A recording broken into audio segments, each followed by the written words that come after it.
Hello guys, welcome to Rankine academy. मैं हूं प्रशांत पूजन और हम पढ़ रहे हैं ग्राम समाज एवं विकास।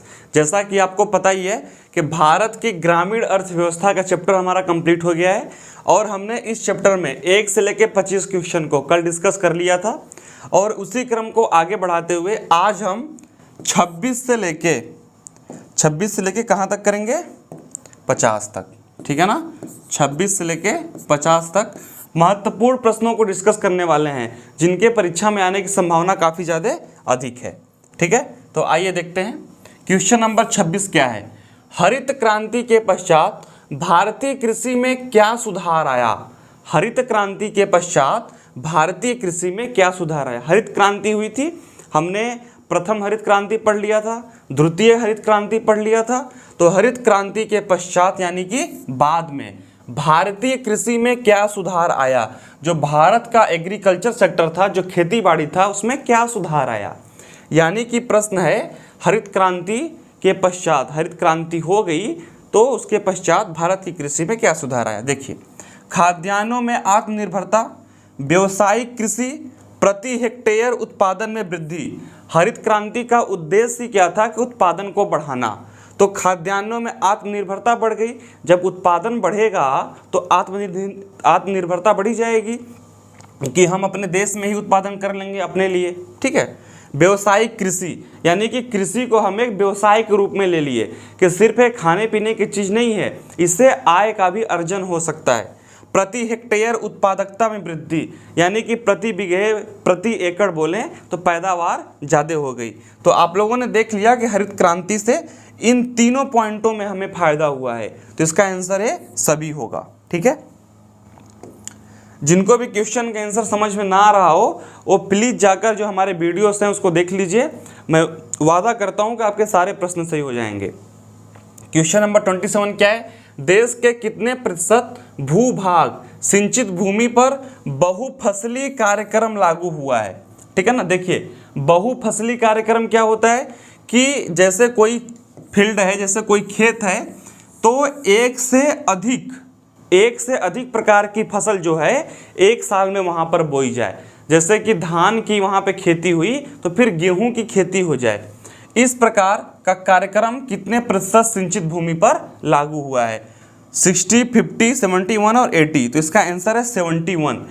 इसमें क्या होता है मैं आपको थोड़ा सा एक्सप्लेन कर दूं। इसमें होता क्या है कि अपने ज़मीन पर कि ज़मीन की उर्वरक क्षमता जो है, पैदावार करने की जो ज़मीन की क्षमता है, उसको बिना हानि पहुँचाए अधिक से अधिक फसलों का उत्पादन कैसे हो, उसको बोलते हैं बहुफसली कार्यक्रम।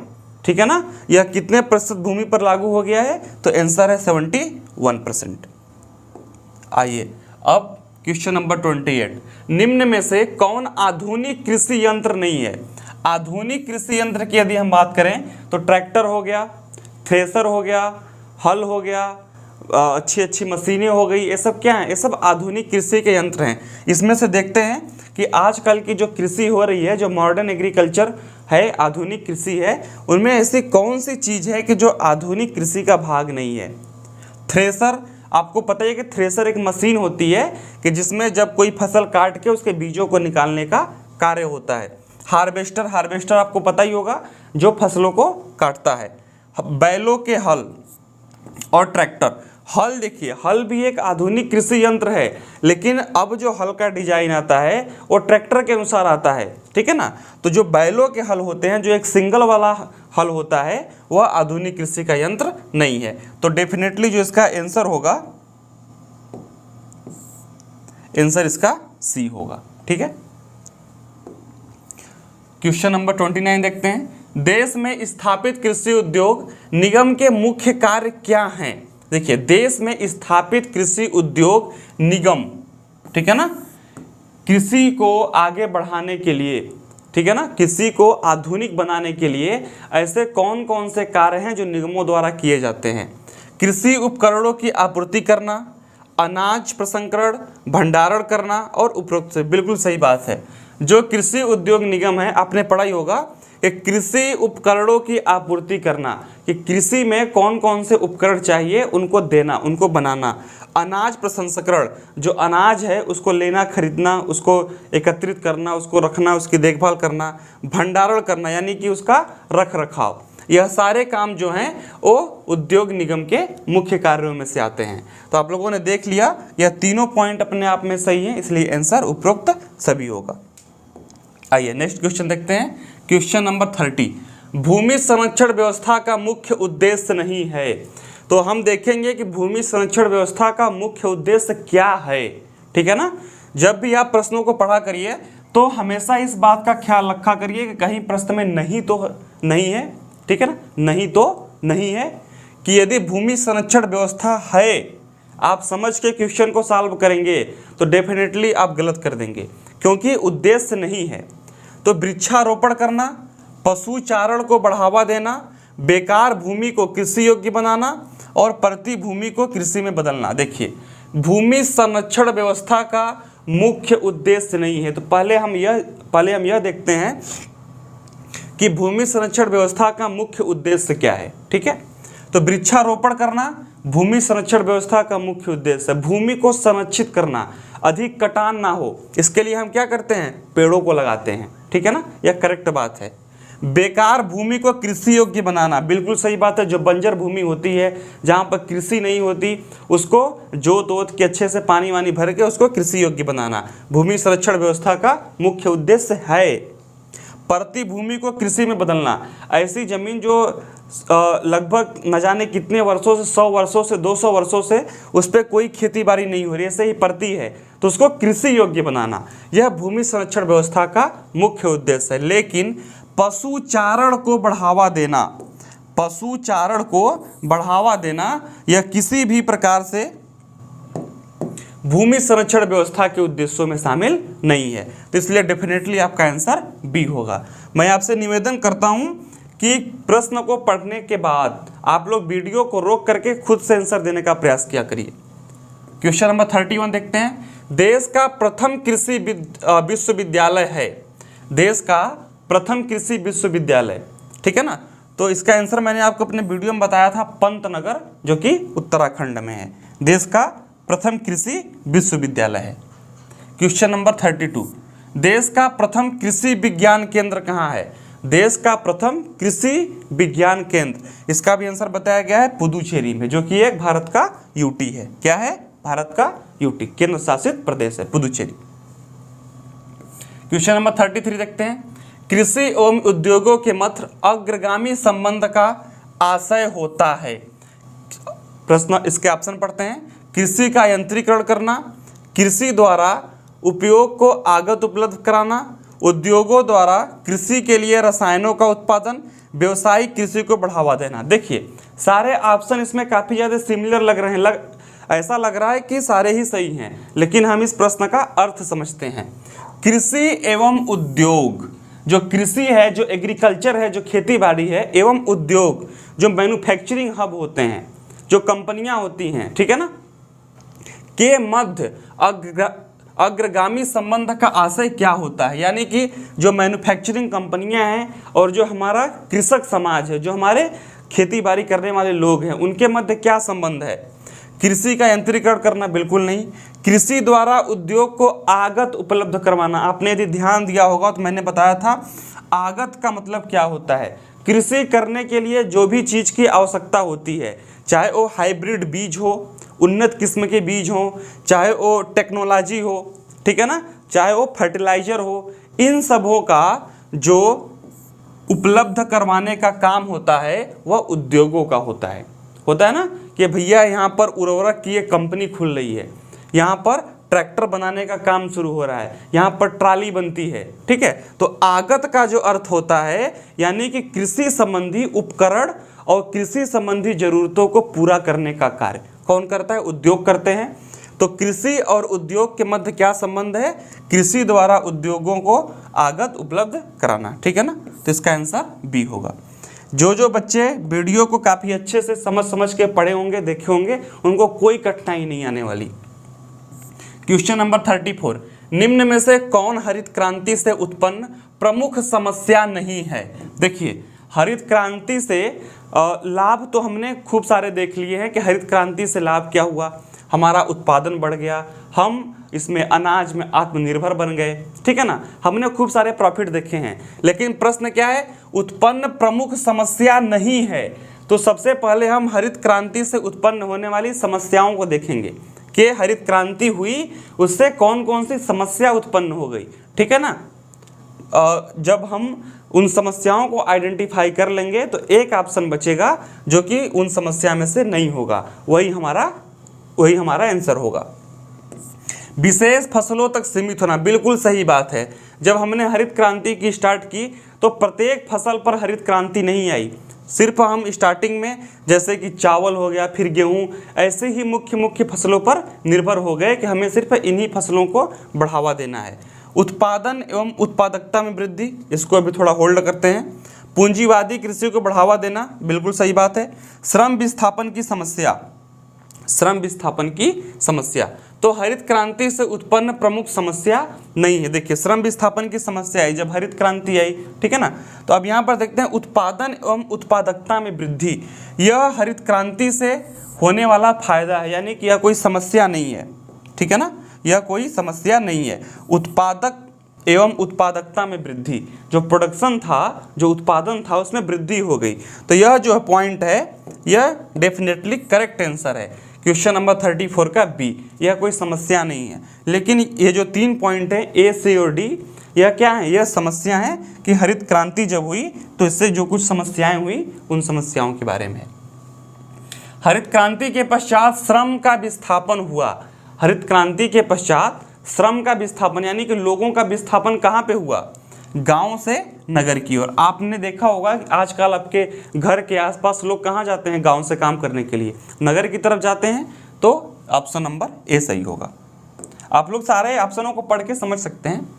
हरित क्रांति से कौन सा राज्य आर्थिक रूप से संपन्न हो गया? आप लोग बोलते हैं ना कि पंजाब में तो उत्पादन बहुत अधिक होता है, पंजाब के किसानों की तो बल्ले बल्ले है, ठीक है ना। तो बिहार, पश्चिम बंगाल, पंजाब और हिमाचल प्रदेश। तो डेफिनेटली ऑप्शन नंबर सी होगा कि हरित क्रांति जो उत्पादन, जो पैदावार में बढ़ावा हुआ हरित क्रांति से, सबसे अधिक उसका प्रभाव पंजाब में हुआ, क्योंकि पंजाब क्षेत्र के आसपास से ही हरित क्रांति की यही शुरुआत हुई थी। क्वेश्चन नंबर 37 क्या है? ग्रामीण अर्थव्यवस्था में संस्थागत सुधारों का प्रमुख घटक कौन सा है? भूमि धारण की व्यवस्था, भूमि मापन, कृषि विकास एवं ग्रामीण विकास। तो ग्रामीण अर्थव्यवस्था में संस्थागत सुधारों का प्रमुख घटक भू धारण की व्यवस्था, यानी कि जो जमीन का बंटवारा था उसको सही तरीके से उसको वितरित करना, यह सबसे बड़ा कार्य हुआ, यानी कि भू धारण की व्यवस्था। क्वेश्चन नंबर 37 का आंसर ए होगा। हरित क्रांति का लाभकारी वरदान किन विशेष फसलों के लिए हुआ? हमने अभी स्टार्टिंग में ही पढ़ा था कि जो हरित क्रांति थी यह कुछ विशेष, कुछ प्रमुख फसलों तक ही सीमित रह गई। वह कौन कौन सी विशेष प्रमुख फसलें थी? गेहूं और तिलहन, जूट और कपास, गेहूं और चावल और गन्ना और चाय। बिल्कुल, गेहूं और चावल यह 2 मुख्य फसलें थी जिन पे हरित क्रांति का प्रभाव काफ़ी अधिक पड़ा, ठीक है। आइए अब क्वेश्चन नंबर 39 देखते हैं। भारत में रजत क्रांति किससे संबंधित है? ठीक है ना। आप लोग को श्वेत क्रांति भी पढ़नी है, पीली क्रांति भी पढ़नी है, नीली क्रांति भी पढ़नी है, रजत क्रांति भी पढ़नी है। जैसा कि मैं आपको बता दूं कि हमारे वीडियो में इन सभी क्रांतियों को और इनके जनक को और इनके वर्षों को काफ़ी विस्तार से बताया गया है। तो प्लीज़ आप लोग उस वीडियो को देखिएगा, कोई डाउट नहीं आएगा। आइए, भारत में रजत क्रांति किससे संबंधित है? रजत क्रांति, ठीक है ना। ऑप्शन क्या है आपके? चांदी का उत्खनन, अंडा और चिकन का उत्पादन, कपास का उत्पादन और स्वच्छ पेयजल का बोतलीकरण। ये तो आप समझ रहे होंगे, चांदी का उत्खनन यानी कि माइनिंग करना, चांदी को निकालना। अंडा और चिकन का उत्पादन, इसका मतलब ये नहीं कि मैन्युफैक्चर करना, ठीक है ना, यानी मुर्गियों के पालन को बढ़ावा देना, यह इससे संबंधित है।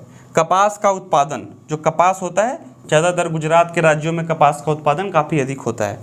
स्वच्छ पेयजल का बोतलीकरण, जो बोतल में बंद करके बिस्लरी का बोतल आता है ना, ठीक है, तो उसका बोतलीकरण यानी कि पानी को बोतल में करके बेचने का कार्य। तो रजत क्रांति का संबंध ना तो चांदी के उत्खनन से है, ना तो कपास के उत्खनन से है, ना तो स्वच्छ पेयजल के बोतलीकरण से है, पानी को बोतल में भर दो।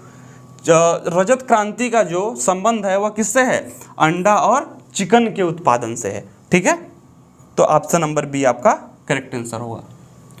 पीत क्रांति, कुछ बच्चों को प्रॉब्लम होगी कि सर पीत क्रांति क्या है, क्या कोई फीवर है क्या? पीत क्रांति क्या है? तो पीत क्रांति का एक और नाम होता है पीली क्रांति। क्या? पीली क्रांति। जो तिलहन होता है, जो सरसों होता है, उसका आप लोगों ने फूल देखा होगा ना, पीले पीले रंग का सरसों का फूल होता है। ठीक है ना, तो इससे आप लोग याद रख सकते हैं कि जो पीली क्रांति का संबंध है वह तिलहन उत्पादन से है। किससे है? तिलहन उत्पादन से। ठीक है, तो ना तो दुग्ध उत्पादन से है, ना तो मछली, ना तो खाद्यान्न। पीत या पीली क्रांति का संबंध तिलहन उत्पादन से है। वीडियो में काफ़ी विस्तार से पढ़ाया गया है, सारी क्रांतियों के बारे में आपको बताया गया है। आइए क्वेश्चन नंबर 41 देखते हैं। इंद्रधनुष क्रांति के अंतर्गत किसी क्षेत्र में उत्पादक दर को कितना दुग्ध उत्पादन, मछली उत्पादन, खाद्यान्न उत्पादन, श्वेत क्रांति प्रतिशत बढ़ाने का लक्ष्य है? सबसे पहले हम प्रश्न को ही समझते हैं कि प्रश्न हमसे क्या पूछ रहा है। तो इंद्रधनुष क्रांति, आप लोगों ने बहुत सारी क्रांतियों के बारे में पढ़ा होगा। श्वेत क्रांति, ठीक है ना, मछली क्रांति, यहाँ पर दुग्ध क्रांति हुई, पीली क्रांति हुई, रजत क्रांति हुई, खूब सारी क्रांतियों के बारे में आप लोगों ने पढ़ लिया होगा वीडियो में। तो इंद्रधनुष क्रांति कहाँ से पैदा हो गई? मैं आपको बता दूं कि इंद्रधनुष क्रांति का अर्थ क्या हुआ कि सारी क्रांतियों को यदि मैं एक साथ संबोधित करूं तो वह इंद्रधनुष क्रांति होगी। ठीक है ना, यानी कि सबको, जैसे कि मैं यदि बोलूं आदमी है, औरत है, बच्चा है, लड़की है, या फिर मैं सबको मिक्स करके मानव बोल दूं। मानव क्या है? मानव सबका एक मिश्रण रूप हो गया। मानव में महिला भी आएगी, पुरुष भी आएगा, बच्चे भी आएंगे, बालिका भी आएगी, ठीक है ना, और वृद्ध भी आएंगे। तो इस तरीके से इंद्रधनुष क्रांति जो है वह सारी क्रांतियों का एक नाम है। ठीक है ना, तो इसको देखते हैं क्या है। इंद्रधनुष क्रांति के अंतर्गत किसी क्षेत्र में उत्पादक दर कितने प्रतिशत बढ़ गई? ठीक है, तो इसका आंसर जो है वह 4% है। आप लोग को डेटा याद रखना है, यह डेटा है, इसको आप लोग को याद रखना होगा कि इंद्रधनुष क्रांति के अंतर्गत जो कृषि क्षेत्र है, जो उत्पादन है, जो पैदावार है, गेहूं, चावल, दाल, तिलहन की पैदावार जो है वो 4% वृद्धि का लक्ष्य रखा गया है। ठीक है, क्वेश्चन नंबर 41। केसरिया क्रांति, बड़ा अच्छा नाम लग रहा है, केसरिया क्रांति किस क्षेत्र में आत्मनिर्भर बनने से संबंधित है? ठीक है ना, देखिए जो भी क्रांतियां होती हैं वह किसी न किसी क्षेत्र में आत्मनिर्भर बनने के लिए ही होती हैं। जैसे हरित क्रांति हुई कि अनाज के उत्पादन में आत्मनिर्भर हो जाएं, श्वेत क्रांति हुई दूध के उत्पादन में, ठीक है ना, दूध के उत्पादन में बढ़ावा मिल जाए, पीली क्रांति हुई तिलहन के उत्पादन में बढ़ावा मिल जाए, रजत क्रांति हुई अंडे के उत्पादन में बढ़ावा मिल जाए। तो उसी प्रकार से जो केसरिया क्रांति हुई यह किस क्षेत्र में आत्मनिर्भर का अर्थ क्या होता है कि इतना उत्पादन कर लो कि अपने देश वालों का पेट जो है वह इसी से भर जाए, यानी कि अपने देश में जितनी आवश्यकता है अपने देश के उत्पादन से ही हो जाए, हमें बाहर से चीज़ें ना मंगानी पड़े। इसको बोलते हैं आत्मनिर्भर भारत, काफ़ी आप लोगों ने पढ़ा भी होगा। ठीक है ना, हाँ, तो केसरिया क्रांति जो है वह ऊर्जा क्षेत्र, केसर उत्पादन, दलहन उत्पादन, सोयाबीन उत्पादन, बिल्कुल डेफिनेटली ऑप्शन नंबर ए, ऊर्जा क्षेत्र।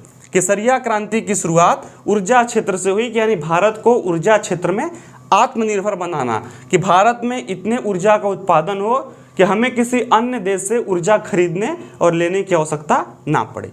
ठीक है ना, तो क्वेश्चन नंबर 42 का जो ऑप्शन होगा वह ए होगा, ऊर्जा क्षेत्र केसरिया क्रांति से संबंधित है। आइए क्वेश्चन नंबर 44 देखते हैं, पहले 43 देख लें। भारत में कृषि निर्यात क्षेत्रों की कुल संख्या कितनी है? 42, 46, 50 और 54। बिल्कुल, जो 46 ऐसे क्षेत्र हैं जहां से निर्यात होता है, जो कृषि की वस्तुएं होती हैं, जो कृषि से पैदावार होने वाली वस्तुएं हैं, पैदा होने वाली वस्तुएं हैं। निर्यात मतलब बेचना। ठीक है ना, कितने प्रकार की वस्तुओं को बेचा जाता है जो कृषि क्षेत्र से संबंधित है? आंसर है 46। ऐसे डेटा वाले प्रश्नों को आपको याद करना है, आपको समझ के लिख के याद कर सकते हैं। फिर क्वेश्चन नंबर 44 देखते हैं। कृषि निर्यात नीति सन 2018 के अंतर्गत अब तक कृषि निर्यात को 60 अरब डॉलर से अधिक करना है। यह एक जो है कि अर्थव्यवस्था में एक टारगेट निश्चित किया गया है कि हमें इतना काम करना है। जैसे आप लोग टारगेट बनाते हैं ना कि आज शाम तक हमें 5 मिनट की पढ़ाई करनी है। मजाक कर रहा हूँ मैं, ज़्यादा बनाया करिए, ठीक है ना। लेकिन ऐसा ही होता है कि 5 मिनट पढ़ने के बाद आपको मोबाइल फ़ोन की याद आने लगती है, ठीक है ना। अरे 5 मिनट हो गए, पता नहीं कौन सी ऐसे विश्व में घटना घट गई जिससे हम अवगत नहीं हैं, तो आप लोग तुरंत मोबाइल उठा के देखने लगते हैं। इंस्टाग्राम, फेसबुक, व्हाट्सअप, सारा आपको अपडेट चाहिए, ठीक है ना। तो उसी प्रकार से हमारी अर्थव्यवस्था को बढ़ाने के लिए, निर्यात करने के लिए एक टारगेट रखा गया है कि 60 अरब डॉलर से अधिक करना है कृषि निर्यात को। जो कृषि से संबंधित वस्तुएं हैं उनको बेचना है, उनको विदेश में बेचना है, अपने देश के चावल को बेचना है, अपने देश के गेहूं को बेचना है, आम को बेचना है, अमरूद को बेचना है। उससे काफ़ी अधिक फायदा होता है, किसानों को अच्छी कीमत मिलती है। तो जो अपने देश के जो कृषि वस्तुएं हैं उनको निर्यात करने का जो टारगेट रखा गया है कि 60 अरब डॉलर से अधिक की वस्तुओं को बेचना है। यह कब तक का टारगेट रखा गया है? 22, 25, 23, 24। तो सन 2022 इसका करेक्ट इसका आंसर है, ठीक है ना। आप लोग इसको याद कर सकते हैं कि 60 अरब डॉलर से अधिक निर्यात करना यानी कि बेचना। किसको बेचना है? कृषि से उत्पादन होने वाली वस्तुओं को। तो उसका टारगेट कब तक रखा गया है? सन 2022 तक, ठीक है। आइए क्वेश्चन नंबर 45 देखते हैं। बीज मसाला निर्यात क्षेत्र किस राज्य में स्थापित किया गया है? ऑप्शन पढ़ते हैं। उत्तर प्रदेश, मध्य प्रदेश, केरल और सिक्किम। यदि आप लोगों ने पढ़ा होगा तो मैंने बताया था कि बीज मसाला निर्यात क्षेत्र जो है वह मध्य प्रदेश में है, ठीक है। आइए क्वेश्चन नंबर 46 देखते हैं। सिंचाई जल के माध्यम से उर्वरक का उपयोग तकनीकी कहलाता है, यानी कि फर्टिगेशन। देखिए सिंचाई जल के माध्यम से, एक यहाँ पर खेत है जहाँ पर खेती हुई है, ठीक है ना। जैसे मान लीजिए कि ये आपका खेत है और यहाँ पर खेती हुई है। अब इस खेत में हमें क्या करना है? खाद डालना है। यहाँ पर पौधे हैं, ठीक है ना, यहाँ पर क्या है? पौधे हैं। थोड़ा बहुत कला वाला बनाया करो यार, ठीक है ना। चलो इतनी खेती नहीं हुई है, आर्थिक स्थिति कमज़ोर थी किसान की, ठीक है। तो यहाँ पर खेती हुई है। अब हमें पौधों में खाद का छिड़काव करना है। हमें पौधों में खाद का छिड़काव करना है और पानी के माध्यम से, यानी कि पहले खेत में पानी भर देंगे, फिर ऐसे खाद को फेंकेंगे कि पानी के माध्यम से जो खाद है पानी में घुलकर पेड़ की जड़ों तक चली जाए और अधिक पैदावार दे, यानी कि उस पौधे को नाइट्रोजन या फिर जो भी उसको उर्वरक तत्व चाहिए उसको प्रॉपर तरीके से मिल जाए। तो इस पद्धति को क्या बोलते हैं? फर्टिगेशन। आप लोग इसको याद रख सकते हैं, फर्टिगेशन, यानी कि खाद में पानी मिलाकर खेतों में देने की प्रक्रिया को फर्टिगेशन कहते हैं। आइए क्वेश्चन नंबर 47 देखते हैं। सहकारी खेती का घटक क्या है? पूरे एक लेक्चर में हमने सहकारी खेती और सहकारी खेती के प्रकार को काफ़ी विस्तार से बताया था कि सहकारी खेती में किस प्रकार जो किसान होते हैं वो संगठन बनाते हैं, फिर संगठन बना के एक साथ खेती करते हैं, ठीक है ना। इसके सारे फायदे को और इसके सारे प्रकार को आपको वीडियो में पढ़ा दिया गया है, तो यहाँ पर मैं इसको बताने नहीं बैठूँगा। तो सहकारी खेती का घटक कौन है?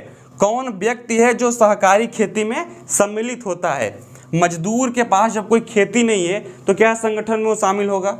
जमींदार के पास तो हजारों बीघे खेत है, वो तो खुद अपने आप में एक संगठन है, ठीक है ना। तो वह क्यों संगठन बनाएगा? संगठन बनाएगा किसान जिसके पास 1, 2 एकड़, 3 एकड़, 4 एकड़ जमीन है, ठीक है ना। तो इस तरीके से क्वेश्चन नंबर 47 का जो आपका आंसर होगा वह क्या होगा? वह किसान होगा। कि सहकारी खेती का जो घटक है, यानी कि सहकारी खेती में जो लोग सम्मिलित होते हैं, सहकारी खेती में जो लोग भाग लेते हैं वह कौन होते हैं? वह हमारे समाज के किसान होते हैं। तो क्वेश्चन नंबर 47 का आंसर बी होगा।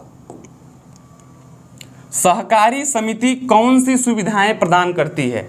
अब किसान संगठन बना लिए तो अब संगठन बनाने से उनको क्या फायदा होगा उसके बारे में देखते हैं। किसानों को ऋण मिलेगा, सही बात है। किसानों को बीज मिलेगा उन्नत किस्म का, बिल्कुल सही बात है। खाद भी मिलेगा, डेफिनेटली, यानी कि तीनों सही हो गए तो अपने आप में चौथा ऑप्शन सही हो गया। क्वेश्चन नंबर 48 का चौथा। सहकारियाँ बनती हैं ना, उनका मुख्य उद्देश्य यही है कि किसानों को प्रॉफिट देना, उनको अच्छी किस्म का खाद मुहैया कराना, उनको तकनीक से लैस करना, उनको उन्नत किस्म का बीज देना, यह सब सहकारिता का काम होता है। आप लोगों ने वीडियो अच्छी तरीके से देखा होगा तो देखते ही टिक मार देंगे, ठीक है ना। सहकारी खेती संबंधित कार्यक्रम केंद्रीय सरकार द्वारा कब तक चलाया गया था?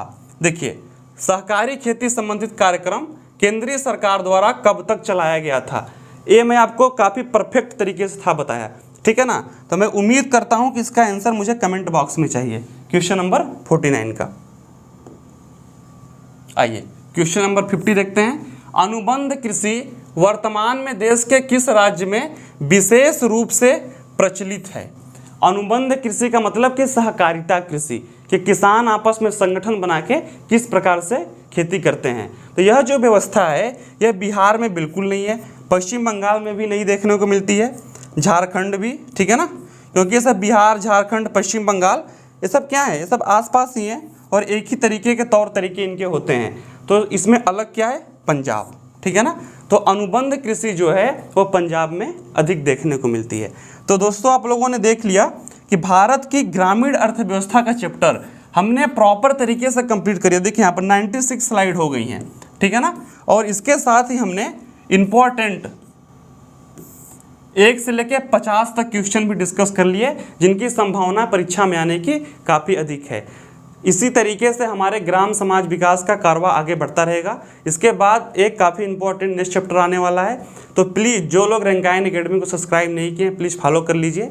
और ये सारे PDF जो आपको यहाँ पर दिख रहे हैं, आपको यदि इनका PDF फॉर्म में, ये सारे जो PPT है PDF फॉर्म में चाहिए तो रंगायन एकेडमी के टेलीग्राम चैनल को ज्वाइन कर लीजिए। तो मिलते हैं नेक्स्ट वीडियो में, तब तक के लिए धन्यवाद।